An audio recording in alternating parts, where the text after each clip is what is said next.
Bonjour à toutes et à tous. Dans cette vidéo, nous allons parler des systèmes de deux équations du premier degré à deux inconnus.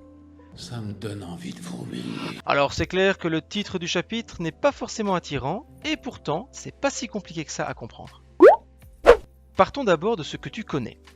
Voici une équation, ça tu sais ce que ça veut dire. Une équation, c'est une égalité qui contient une valeur inconnue, symbolisée bien souvent par la lettre x, le but étant bien sûr de déterminer la valeur de cet inconnu. Cette équation est ce qu'on appelle une équation du premier degré, ce qui signifie que tu n'auras pas d'exposant plus grand que 1 sur le x. Autrement dit, nous ne jouerons pas avec des x carrés, des x cubes, voire plus, dans ce chapitre, mais uniquement avec des x exposant 1. Alors bien sûr, on n'écrit pas l'exposant 1, mais on sait qu'il est là. Le titre du chapitre nous informe qu'on va devoir faire intervenir une deuxième inconnue. Alors naturellement, c'est la lettre y qui a été choisie pour la représenter. C'est logique, elle suit directement le x dans l'alphabet. Et apparemment, nous allons devoir jouer avec deux équations. Tu as donc sous les yeux deux équations du premier degré à deux inconnus.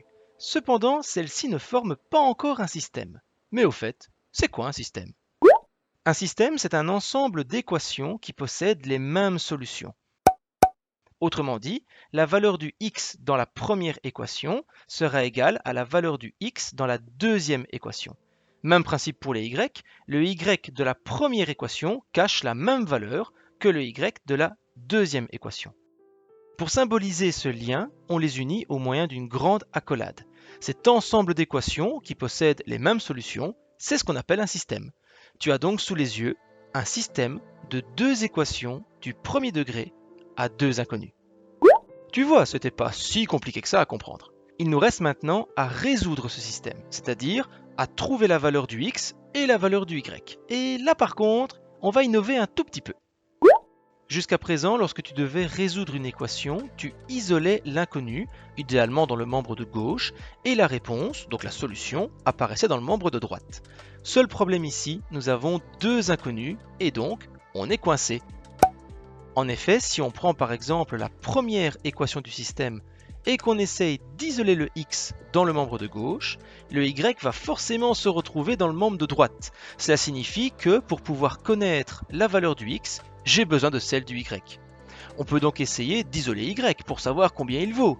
Mais le problème est identique. Si le y est isolé à gauche du égal, le x sera à droite de celui-ci. Dit de manière plus claire, on tourne en rond. Alors, comment faire? Déjà, ce qui semble évident, c'est qu'il va être compliqué et surtout inutile de jouer avec les deux équations séparément. Après tout, elles ont les mêmes solutions, donc autant essayer de les résoudre en même temps. On va donc pour ce faire les additionner membre à membre, mais avant toute chose, il faut mettre un peu d'ordre dans tout ça. Ah, là c'est mieux. Il est en effet important que les deux équations du système soient ordonnées de la même manière. Moi je te conseille dans le membre de gauche les deux inconnus, en commençant par le x, et dans le membre de droite, le terme indépendant. Maintenant que mes équations sont ordonnées de manière intelligente, je peux les additionner membre à membre, c'est-à-dire additionner entre eux les membres de gauche et ensuite les membres de droite. Bien entendu, on réduit les termes semblables, les x ensemble, les y ensemble, et enfin les termes indépendants. Super, mes deux équations n'en forment plus qu'une. Mais il y a toujours un gros problème, la présence des deux inconnus. Souviens-toi, on vient de constater que si deux inconnus se trouvent dans une équation, on est coincé. Oh, ce serait quand même bien si l'espace d'un court instant, on pouvait oublier une des deux inconnues. Mais attends, c'est une trop bonne idée ça. Oui, mais à condition de ne pas faire n'importe quoi. Le tour de passe-passe est le suivant. Une fois que mes équations sont correctement ordonnées et au moment où je les additionne membre à membre, il faut s'arranger pour qu'une de mes deux inconnues disparaisse momentanément. Autrement dit, si on se concentre sur le x, leurs coefficients doivent être des nombres opposés. Pour ce faire, on cherche un multiple commun aux deux coefficients des x, idéalement le plus petit possible, et on n'oublie pas de multiplier l'ensemble de l'équation afin de respecter l'égalité. D'ailleurs, dans certains systèmes, il se peut que tu ne doives modifier qu'une équation sur les deux. Une fois que les x ont des coefficients opposés, on procède à l'addition membre à membre de mes deux équations. Je me retrouve donc avec une équation à une inconnue, ce que tu sais résoudre sans trop de soucis. Ouais mais attends, elle est où ma deuxième inconnue? Ah bah oui c'est vrai, je me suis arrangé pour qu'elle s'en aille. Oui sauf que, in fine, il faut quand même qu'on sache combien elle vaut. Nous devons donc conserver un lien entre les deux inconnus en allant repêcher une des deux équations de départ.